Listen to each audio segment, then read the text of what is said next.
PSE Mach 33 DS review? Lord, what we got here? If you kept up with me on any of my other social media platforms, you know that I really struggle to find the value in a carbon riser bow. Not saying they don't work. Yes, I know they're super light. I know they don't get cold. I know it's different shooting experience.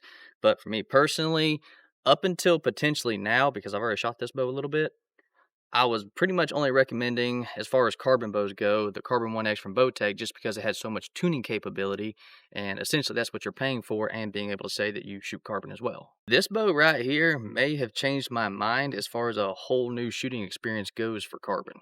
Couple features that are still sticking around. They got the little shimming ordeal going on right here, which you put the bow in the press, you pull these little clips out, and it makes it super easy without taking the cams or axles out of the bow to be able to shim the cam left or right based off the tune you're getting. You get 15 pounds of variance out of this bow, which is really nice because when a customer buys a 70 pounder, he can go all the way down to 55 if he's a new shooter, or maybe he's struggling with some shoulder issues, neck issues.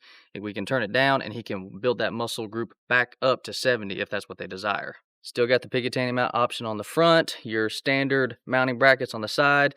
You do have a core mount option for the Hamskea and your integrated mount option for the QAD. So, ton of options. I'm going to tell you right off the rip, this color is kind of growing on me, but I don't think it's growing on me in the right direction. It definitely looks different, I'll give them that. As the name implies, the PSE Mach 33 DS is a 33-inch axle-to-axle, about a 6.5-inch brace height, which is arguably one of my favorite brace heights in general. It's not super fast, it's not super slow, it's a very forgiving draw cycle, and it's easy to shoot for somebody like me that likes to shoot a lot. This is the EC2 cam, which is my personal favorite cam that PSE's ever come out with. It's super easy to work on. It's very user-friendly. It's got a rotating mod system. I don't remember what the draw lengths go to, but it's typically enough unless you play in the NBA or if you're a stand-in for Lord of the Rings. They do come preset at 90% let-off, but by adjusting this little Allen key right here, excuse me, is it an Allen key? Nope, it's a star key. Adjusting that little star key right there, you can adjust it from 90 to 85 to 80. Or I switch this one over to 80 because I like a little bit more holding weight, and it kind of gets rid of that little bump that this cam has in the back end once you roll over. This bow is set for me at roughly 70 pounds, 29-inch draw. So something that's impressed me the most about this bow is that draw cycle right there. God dang.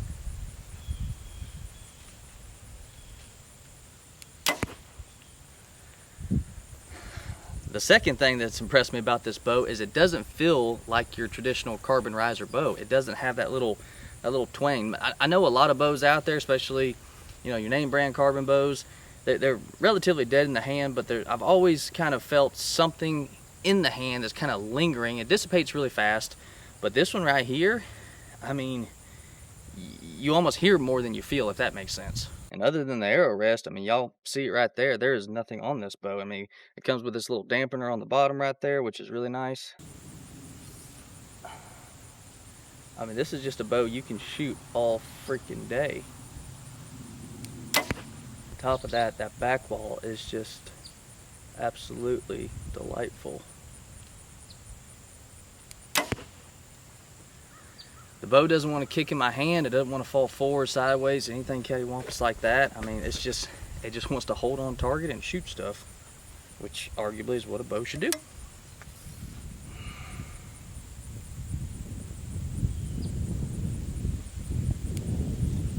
I know the number one deterrent for carbon riser bows is going to be the price tag.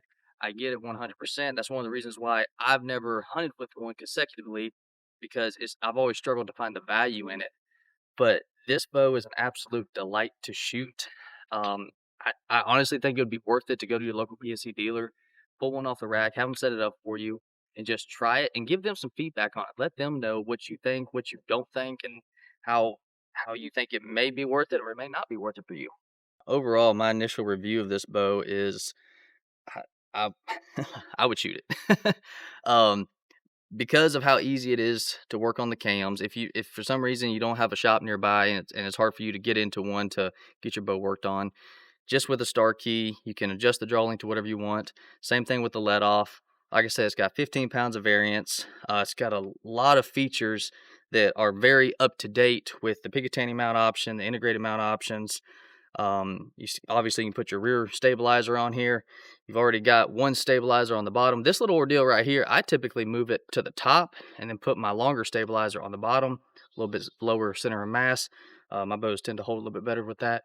You do have a quiver mount option. I think you can only get this from PSE, but once again, if you doing a direct mount, the stereotypical way to mount your sight to the bow, you can just mount your quiver to that as well. And if you're wondering why I haven't mentioned IBO speed, it's because I don't really believe in it, kind of like our voting system, and nobody really cares because it's unrealistic. I say nobody cares, a lot of people do care, I just don't care, so I'm not going to talk about it. I think it's like 330, 340, something like that, but with a realistic hunting arrow, you're probably going to be anywhere from, depending on your draw length, from low 270s to mid 290s, depending on your arrow weight and draw length. As I like to tell people, you're going to be fast enough. It's not going to bounce off the deer, people. Sorry, I had to take my bino harness off. It got hot out here. The nice thing about a carbon bow to me, spread out through all the manufacturers, is you can usually tell which one goes with which company. Obviously PSE's got their own little riser design, Hoyt's got theirs, Elite's got theirs, Bowtech's got theirs. One thing that does separate PSE from the other manufacturers is it is still the only carbon bow made in America. That might hurt your feelings. Don't ask me how they do it, because I know that the process in making, manufacturing, and designing a carbon riser bow is way above my college dropout IQ. To hit on the color scheme once again from the beginning of the video, just so y'all know, they do offer it in a bunch of other colors. Looking at their website, that gray that they have with the bronze cams looks freaking mint. If I was going to get one, that's going to be the one I get. Overall, guys, PSE's an OG in the bow manufacturing market.